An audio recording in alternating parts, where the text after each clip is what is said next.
বিনয়বাবু পেশায় একজন school teacher, তবে তার বইয়ের নেশাও প্রচুর। রীতিমতো বাড়িতে মস্ত একটা লাইব্রেরি রুমটা বেডরুমের একদম পাশেই। ওখানে মাঝে মাঝে বৈঠকও বসে। বিনয়বাবুর কিছু বন্ধু ওখানে আসে। এরকমই একদিন বিনয়বাবু তার বন্ধুদের সাথে বসে আছে। আসলে বিনয়বাবু একটা নতুন এবং দুর্মূল্য বই কিনেছেন, যার মূল্য প্রায় 1,00,000 টাকা।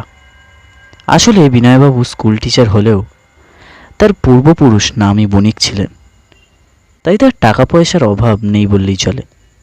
সে তার শখেই চাকরি করে। বলতে বলতেই বিনয়বাবু বই নিয়ে এসে হাজির। বলেন, এই দেখুন সেই বই। তার বন্ধুরা তাকে বলে, বইটার মলাট খুবই সুন্দর। বিনয়বাবু বলেন, বইটা শুধু মলাটের জন্যই দুর্মূল্য নয়, এটা দুর্মূল্য কারণ এটা এমন কিছু অলৌকিক বা ব্ল্যাক ম্যাজিক সংক্রান্ত আছে যা হয়তো আমরা আগে কোনো বইতে দেখিনি। ঘড়িতে 9:30। বিনয়বাবুর বন্ধুরা বাড়ি চলে যায়। বিনয়বাবুও নিজের নিত্যদিনের কাজ শেষ করে শুতে যায়। তবে শোয়ার আগে তার মনে হলো এই দুর্মূল্য বইটা লাইব্রেরিতে থাকাটা সেফ না। তাই সে বইটা নিজের শোয়ার ঘরে নিয়ে আসে। তবে সেটাই হয়তো তার কাল হলো। এখন বাজে ঠিক 1:30। হঠাৎ বিনয়বাবুর ঘুমটা ভেঙে যায়। তার মনে হয় কেউ যেন একটা তাকে ডাকছে, বলছে, আমায় মুক্ত কর। বিনয়বাবু বলে, কে? কারওয়ালা? এখন আমি ছাড়া তো বাড়িতে কারোর থাকার কথা না। কাজের লোকটা তো কখন বাড়ি চলে গেছে, আর থাকলেও বা মুক্তি চাইবে বলবে কেন?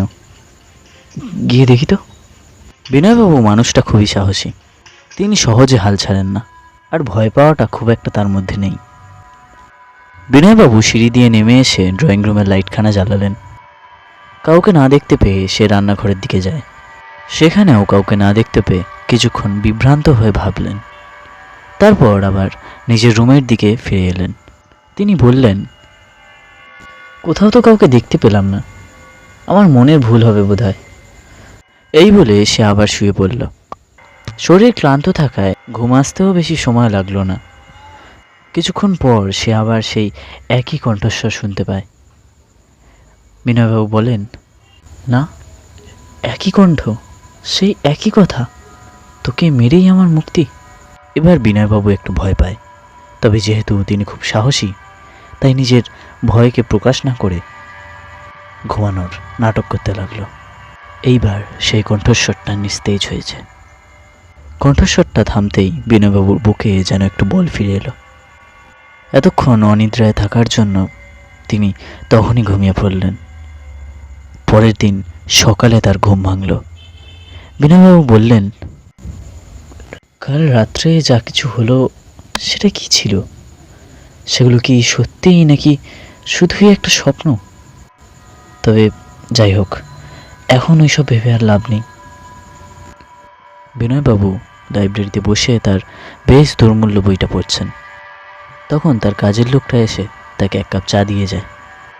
সে চায়ে একটা চুমুক দিয়েই বইতে একটা বেশ আকর্ষণীয় জিনিস দেখে। সে দেখে একটি মেয়ের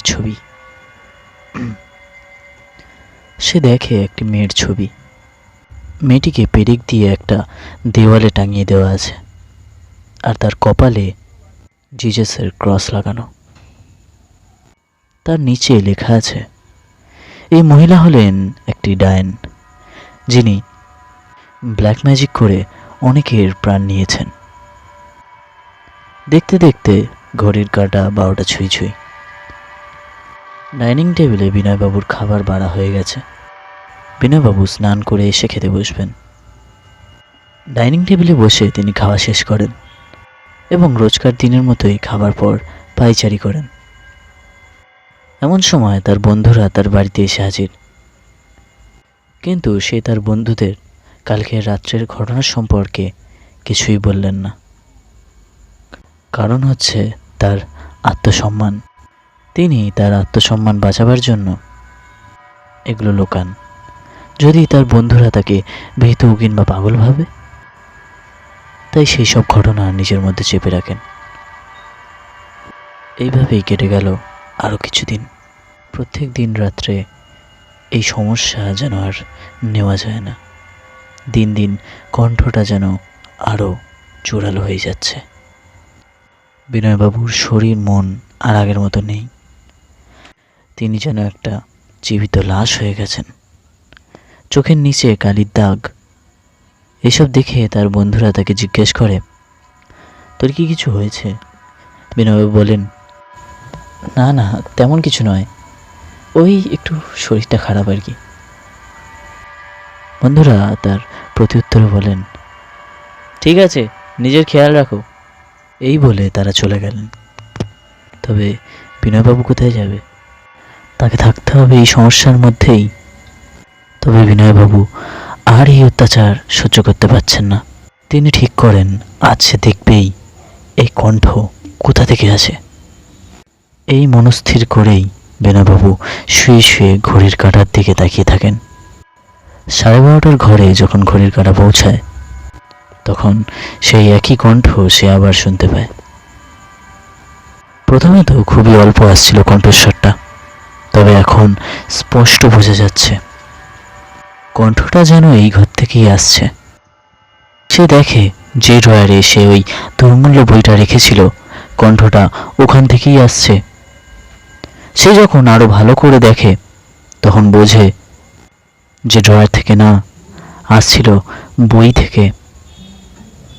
সে তখনই বইটা খুলে দেখে। সে দেখে যে বইটার যে পাতায় সে ওই মেয়েটির ছবি দেখেছিল, সেই প্রাণহীন ছবি যেন আবার প্রাণ ফিরে পেয়েছে। তার মুখে রয়েছে এক পিশাচের ন্যায় হাসি। এইসব দেখে তৎক্ষণাৎ বিনয়বাবু লাইটারের আগুন দিয়ে ওই বইটা জ্বালিয়ে ফেলে। বিনয়বাবু এবার একটু স্বস্তি পেল, কিন্তু যদি সব এখানেই শেষ হতো তাহলেই সব হয়তো ভালো হতো। কিন্তু এই শান্তি যেন কদিনের জন্যই ছিল। মাস চারেক তো সব ঠিক ছিল, কিন্তু তারপর একদিন আবার বিনয়বাবুর সাথে এক অস্বাভাবিক ঘটনা ঘটে। রাত তখন 12:30। বিনয়বাবু বলে ওঠেন, এ কি, এই কণ্ঠ আবার কি করে এলো?